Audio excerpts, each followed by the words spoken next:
বাংলাদেশের একটা ছোট সংকট হলেই বিদ্যুৎ চলে যায়, তেলের দাম বেড়ে যায়, কলকারখানা বন্ধ হয়। অথচ আমাদের মাটির নিচে লুকিয়ে আছে 550 কোটি টন কয়লা। জামালগঞ্জ কয়লার খনি আমরা যদি সঠিকভাবে ব্যবহার করতে পারতাম, তাহলে বাংলাদেশের 30 থেকে 70 বছর পর্যন্ত অন্য কারোর উপর নির্ভর করতে হতো না। তাহলে কেন আমরা এখনো আমদানির উপর 80% নির্ভরশীল? বাংলাদেশের জ্বালানির ক্ষেত্রে অবস্থা ভয়াবহ। আমরা এখনো 80% জ্বালানির জন্য বিদেশের উপর নির্ভরশীল। গ্যাসের মজুত ফুরিয়ে যাচ্ছে। এলএনজি আমদানির দাম পড়েছে আকাশ ছোঁয়া। মধ্যপ্রাচ্য যুদ্ধ বা সংকট হলেই দেশে বিদ্যুতের ঘাটতি নেমে আসে।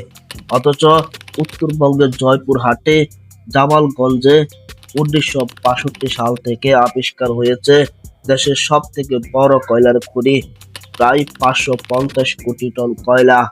এই কয়লা যদি সঠিকভাবে ব্যবহার করা যেত, তাহলে 30 থেকে 70 বছরের বিদ্যুৎ নিরাপত্তা নিশ্চিত।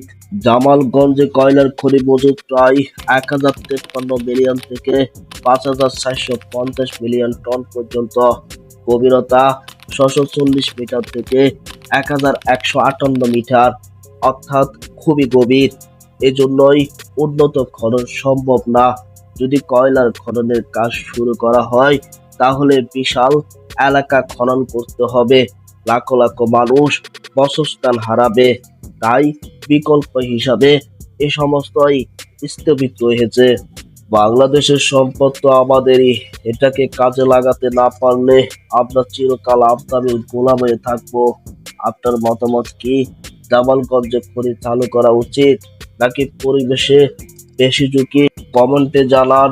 ভিডিওটা ভালো লাগলে লাইক করুন, শেয়ার করুন এবং চ্যানেলটি সাবস্ক্রাইব করে রাখুন। ধন্যবাদ।